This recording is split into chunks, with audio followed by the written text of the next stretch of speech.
What's one societal issue in India that you think is deeply broken? I think it's that the social sector in general is not getting its credit where it's due. I feel in terms of like they won't get access to the best talent because they're unable to pay the salaries. So somebody say who's graduated from Harvard or Stanford or something is very unlikely to want to come back to India and work But with the that's because social we live sector. in a capitalist society. So I think So that's the yeah, yeah, that's that's the a answer, constraint. I think. So, I mean, the Yeah. people are doing phenomenal work at the grassroots level. Like you have, I think just also the way the social sector is structured, I think that's where we came in to kind of try to break that a little bit, is that it's very funding driven, right? So, if you have access to funds, you will get good talent. If you get good talent, you will be able to create the kind of change, meet your goals, make, reach your vision or whatever. But I think if you don't have access to the talent, then you won't be able to make good fundraising pitches, so you won't get the money. So I Yes. think Yeah, it's it's a all vicious kind of a cycle, vicious But right? cycle. I mean, Yeah. honestly, going off the back of that, like in terms of a societal challenge, I think a lot of times decisions that are taken, policies that are framed, that are made, are not actually made in consultation with the people who are working at the grassroots level. But sometimes it takes so long to make like the simplest of changes, and then you just wonder, like, but this is so basic. Like, building a good toilet. Like, for so long, everyone was like, girls will stay in school as long as we build good toilets for them. So there was like this whole drive, and thousands of people just donated lots and lots of money, and tons of amazing toilets were built. But there was no one to like maintain those toilets. There was like no one to like make sure that girls were taught and educated in terms of how do you dispose of menstrual products, like what do you do during that time. And so the quality of those toilets also became really bad. And then again, you went back to your initial problem. So I really think above all the societal problems we have is like the one big question that always comes to me is like, who are we solving for? Like, how are we solving? Like, what is informing the decisions that we make? And I think when we get clarity on that, sort of and when we can assess that, like we go back, we report, we say, this is what worked, this is what didn't work. But is there that kind of audit happening?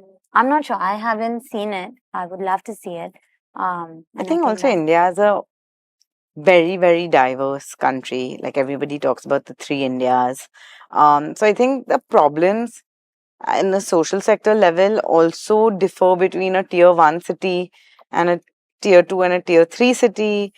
Policy change, cultural norms. I think with now that everyone has access to like smartphones and things like that, that gap is reducing, and we should definitely use that in our benefit to solve for this. But yeah, like Shloka said, I think the bigger problem is like who is solving, and at a policy level, is it like making Yeah. sense between the policy and the grassroots level? Like there's a big gap between that. So Can you actually tell us about ConnectFor and what it does? I mean, honestly, I feel like this is a question I'm really happy to take. ConnectFor essentially, and I've described this all the time before, is like a shadi.com, but for volunteering. We started really simply. The idea was that there are lots of people who want to do good things, and it's very challenging for some reason to find a means or a way to do those good things. But we also have one of the highest volumes of nonprofits out of any country in the world, and it shouldn't be so difficult. So we just decided to be that bridge that initially was to connect people who wanted to volunteer with nonprofits that needed it. And then over time, I think what we've evolved into being is more of a volunteering solution, or almost like an engagement solution for the social sector, because now we work with corporates, we work with individuals, we work with schools, colleges, and we work with all our nonprofit partners. We work directly with government bodies. So really now it's just like a one-stop shop for anything volunteering, I would say. And I know I've known of ConnectFor for a while now, and it's been a decade. So what makes you both of you actually come out and talk about it now? I was saying earlier, I think that like in the last 10 years, our journey has evolved so much. It started as such a simple idea, being like, we don't want to reinvent the wheel. We just want to figure out how to make the wheel roll smoother. And now I think we're at a point where we have the capacity, we have the expertise, we can handle larger volumes.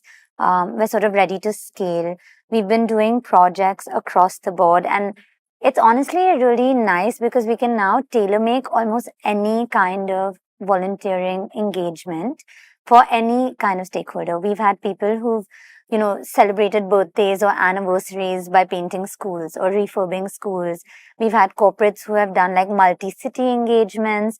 And now I feel like just after COVID, with how digital everyone got and just how much people are wanting to engage, ConnectFor has reached a point in this journey where we can really make those connections turn into successes.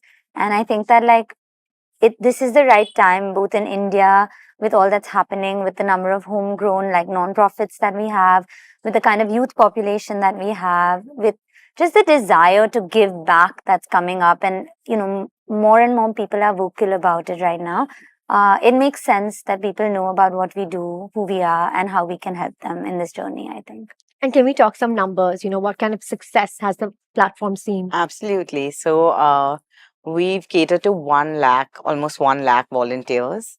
We work with over 1,000 nonprofits in India, which is just a drop in the ocean, but I think it's still a large milestone.